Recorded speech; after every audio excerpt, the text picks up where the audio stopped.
Hello, everyone, and welcome back to English with Podcasts, your absolute favorite place for slow, clear, and genuinely real English listening practice. I am Emma. And I am Leo. It is an absolute pleasure to be sitting here in the studio with you today, Emma. A huge, warm welcome to all our incredible listeners tuning in from every single country across the globe. How are you doing today? I am feeling absolutely fantastic and incredibly full of energy today, Leo. The sun is shining, the air is crisp, and I am particularly excited because we are exploring a topic that is close to my heart. Oh, I know exactly what you mean. We are talking about the beautiful game. Today, we are going even deeper into real football English. We are not focusing on the boring textbook definitions that you find in traditional classrooms, but the authentic language people actually scream out when watching a live match. Exactly, because football is fast, emotional, and completely unpredictable. When you are sitting on the couch or standing in a packed stadium, your English should feel alive, dynamic, and passionate. You hit the nail on the head. You are definitely not thinking about complex grammar rules or sentence structures when your favorite team is about to score a goal. No, definitely not. In those intense moments, you are shouting. You are reacting with your whole body. You are living the moment completely. So let us jump straight into the action. Imagine the scenario right now. The match is about to start in just a few minutes. Your friends are walking through your front door and you need to get everything ready. What is the very first thing you say when you want to start watching? Well, a very common phrasal verb you'll hear native speakers use is to put the game on. You might turn to your friend and say, "Hey, can you put the game on?"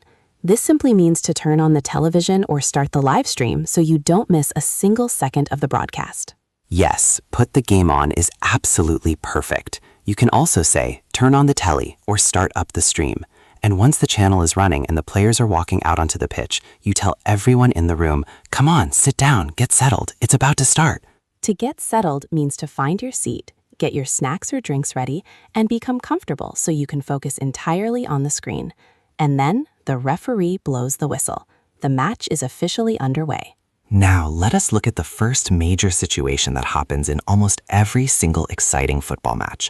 A player from your favorite team receives a beautiful pass, runs completely past the defense, and has a clear opportunity to score a goal. In football English, when a player is completely open in front of the goal with no defenders around him, we say he's clean through on goal. Clean through on goal. That means it's just the attacker against the goalkeeper. It's the ultimate moment of suspense. Your heart skips a beat, you lean forward on your sofa, and you scream out, "Go on!" Or you shout, "Hit it!" But then the unthinkable happens. The player kicks the ball, but it flies way over the crossbar or misses the post completely. He misses an incredibly easy chance to score. Emma, what do fans scream out when a player misses a super easy goal? Oh, they groan loudly and say, "How did he miss that?" But if you want to use a highly authentic football slang expression, you shout, "What a sitter! He missed a sitter!" Yes, a sitter. That is such a classic football English term. A sitter means a goal opportunity that was so incredibly easy it felt like the player was just sitting down comfortably in a chair. Missing a sitter is considered a massive mistake, and it makes the fans absolutely furious. You can also say, "He should have buried that." To bury a chance means to score it easily, cleanly, and successfully. So if you say he should have buried it, you mean it was an absolute certainty to go into the net, and you cannot believe he failed. On the other hand, what if the opposite happens? What if the player takes the shot and it goes perfectly into the top corner of the net from 30 meters away? A truly spectacular, mind-blowing goal. What do we shout then?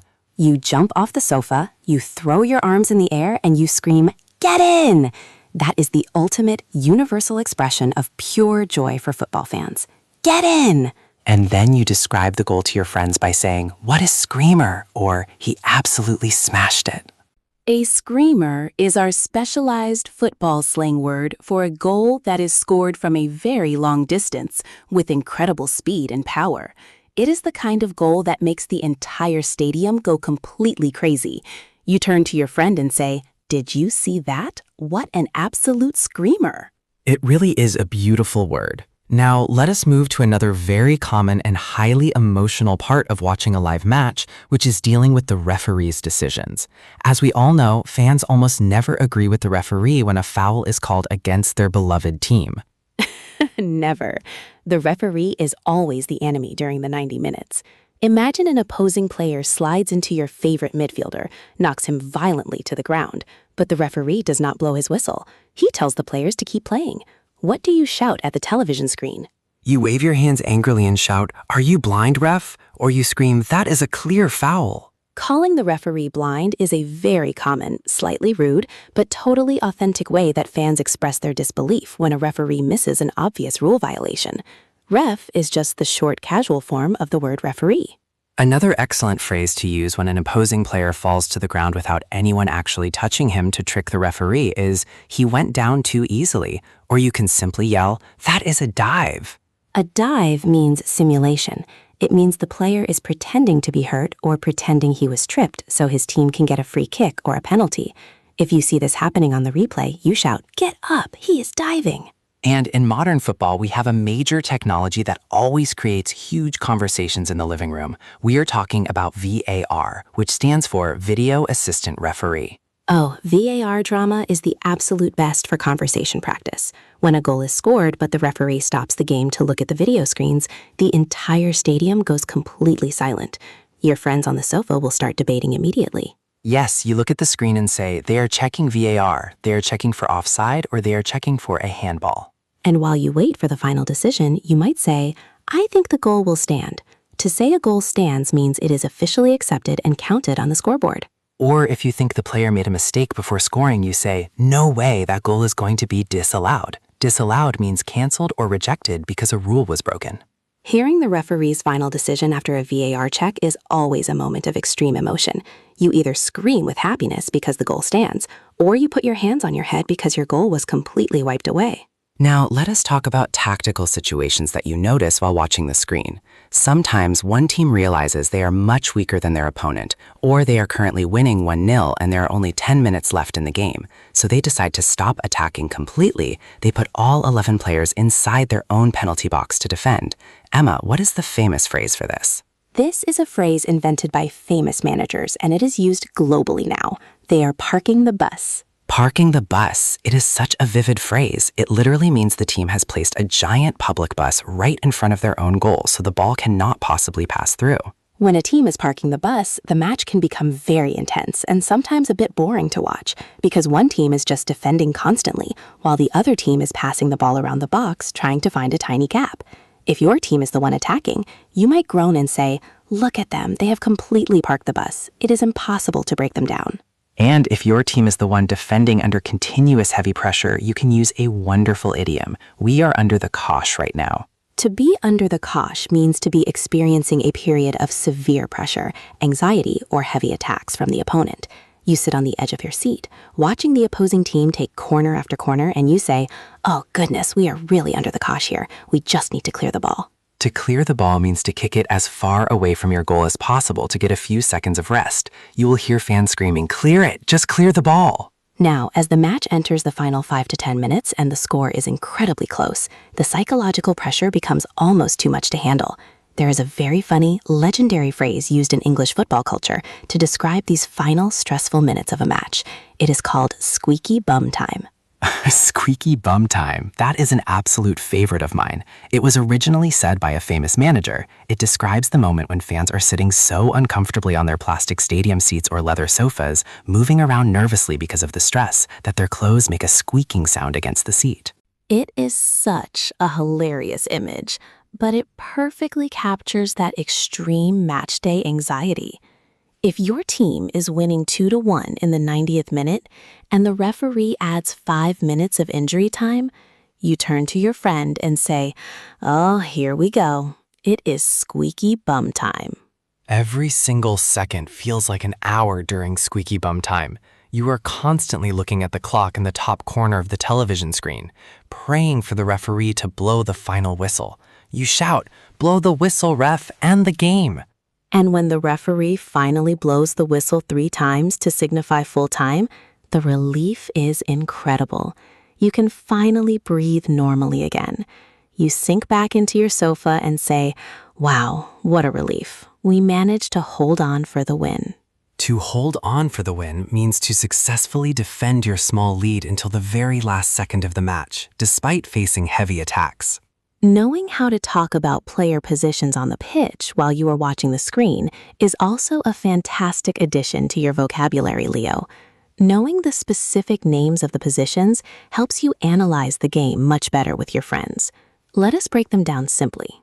Let us start at the very back of the team. The player who stands between the posts and is allowed to use their hands to stop the ball from entering the net is called the goalkeeper. Yes, or we often say keeper for short. For example, you might shout, "Great save, keeper!" Then, right in front of the goalkeeper, we have the players whose main job is to protect the goal and stop the opponent's attacks. These are called the defenders. And inside the defensive group, the two players who play right in the center are called the center backs. The players on the far left and far right sides of the defense are called fullbacks or wingbacks. Moving forward into the center of the pitch, we have the engine room of the team, the players who connect the defense to the attack. These are the midfielders. Midfielders are incredibly important because they control the possession. Some midfielders are defensive midfielders, meaning they break up the opponent's plays, while others are attacking midfielders, who create goal opportunities.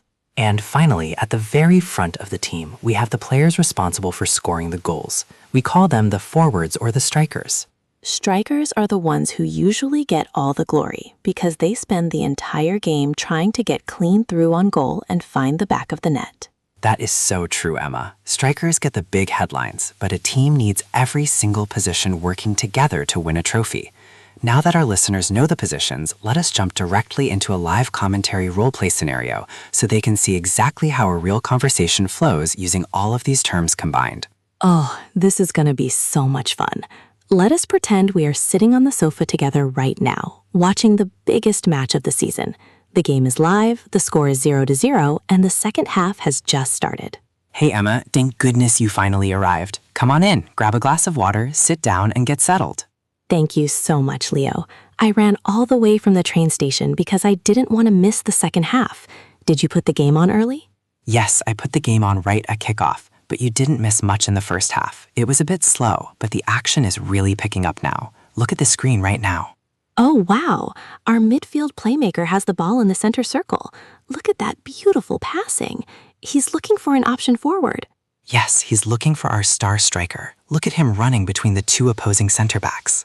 What an incredible pass. He found him. Our striker is completely clean through on goal. It's just him and the keeper.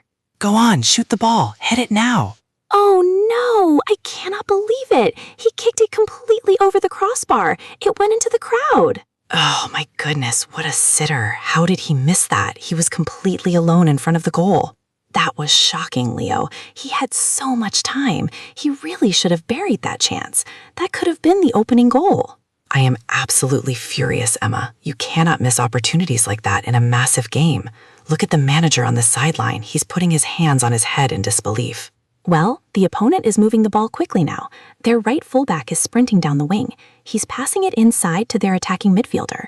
Our defensive midfielders need to stop him quickly. Don't let him turn around. Oh, look at that tackle. Our defender came sliding in, but the midfielder jumped over his leg and fell to the ground. The referee is blowing his whistle. What? No way. Are you blind, Ruff? He didn't even touch him. That was not a foul at all. Let's look at the replay on the screen. Oh, you're totally right, Leo. There was absolutely no contact. The player went down too easily. That's a clear dive. Exactly. He's just trying to get a free kick in a dangerous position. Get up. Stop crying on the grass. Wait, look at the referee. He is holding his ear. He is listening to his headset. They are checking VAR right now for a potential red card. Oh, this VAR drama is making me so nervous. The game has been stopped for 2 whole minutes now. Come on, make a decision. The referee is walking over to the monitor on the sideline to look at the video replay himself. This is a crucial moment. If he gives a red card, we will be down to 10 players and we will be in serious trouble for the rest of the match. He is walking back onto the pitch now. He is talking to our center back. Look, he is shaking his head. No red card. The original decision stands. It is just a simple free kick. Whew, what a relief. That was a massive scare. My heart was beating so fast. Okay, they are taking the free kick now. They pass it short. Oh, our winger intercepts the ball. He steals it perfectly. Brilliant. Now move it forward quickly. We have space on the right side. He passes it to our wingback, who crosses the ball deep into the opponent's penalty box. Our striker is jumping. He clears it. Their center back headed the ball away, but it is rolling out to our midfielder who is standing 30 meters out. He controls it with his chest. He takes a shot. Get in! Oh my goodness, it went straight into the top corner of the net. What an unbelievable goal. Wow, I am completely speechless, Leo. That was an absolute screamer. He hit that ball with so much power, the goalkeeper didn't even move. That was a world-class strike. The whole stadium is going completely wild. Look at the fans jumping up and down. I cannot believe he scored from there. That was a total rocket. 1-0 to us in the 85th minute. This is incredible, but look at the opponent now. They are changing their formation completely. They are throwing every single player forward into our half. Oh no, they are trying to equalize quickly. Our defenders need to stay incredibly focused now. Do not give them an inch of space. They are passing the ball into our box. Our keeper makes a brilliant save, but the ball is still loose. Clear it. Just clear the ball. Our center back kicks it away. Goodness me, we are really under the cosh right now. They are attacking us continuously. Look at them. They have completely surrounded our penalty area. Every single one of our players is back defending. We are parking the bus now. We have no choice, Emma. There are only 2 minutes left of normal time. We just need to hold on for the win at all costs.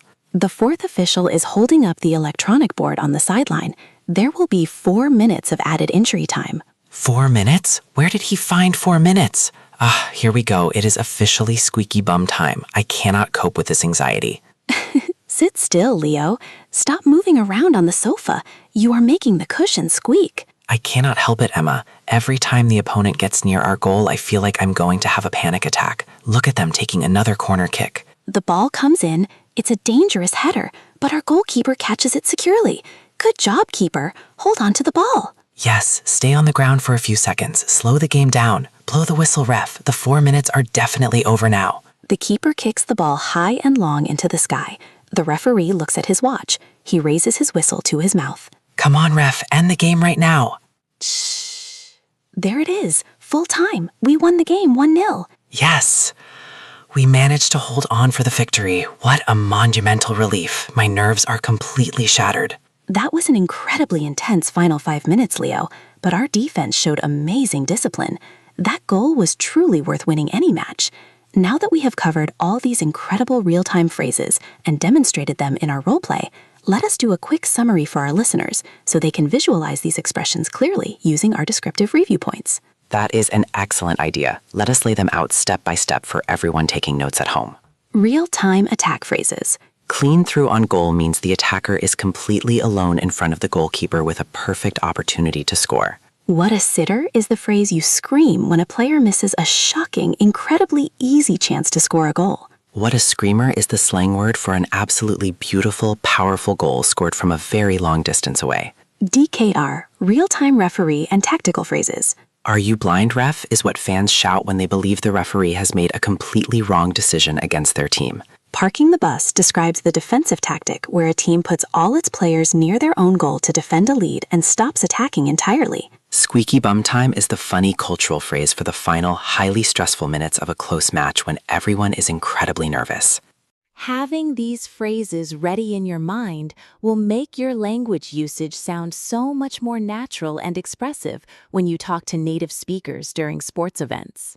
Absolutely. And remember, the key to mastering these phrases is to practice saying them with the correct emotion. You cannot say, "get in," or "what a sitter" in a quiet, flat voice. You need to put your heart into it. Exactly. Language learning is all about mimicking real life. If a player misses a goal, let out a real groan of frustration and say the phrase.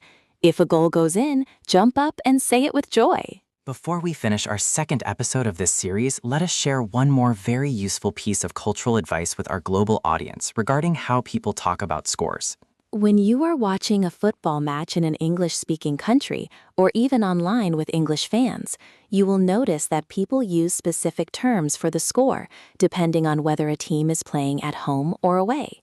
The home team is always mentioned first when people say the score out loud. Oh, yes, that is a very important point. If the match is played in Germany's stadium, Germany is the home team. If the score is 2-1 for Germany, you say, it is 2-1 to Germany. But if the opponent scores first in our stadium, you might hear a commentator say, the away team has taken the lead. Yes, the away team or the visiting team. Understanding these subtle cultural rules helps you follow live commentary much more easily without feeling confused. That is a wonderful tip, Emma. Little details like that make a massive difference in your listening comprehension skills. They definitely do. We want to hear from you now. Imagine you are sitting on the sofa with us right now watching your country play a crucial match. Which of today's phrases would you use the most? Let us know in the comments below. We read every single response and love seeing our global community practice together. Thank you for listening to English with Podcasts. Do not forget to type our special community signal phrase in the comments section down below so we can see your incredible progress. Please type the words "Great Control" in the comments right now. It helps us know that you are a true member of our learning club. We look forward to reading all your thoughts, your match predictions, and your favorite football expressions. Keep practicing, keep shouting, and enjoy the wonderful world of football. Goodbye, everyone. Goodbye, everyone.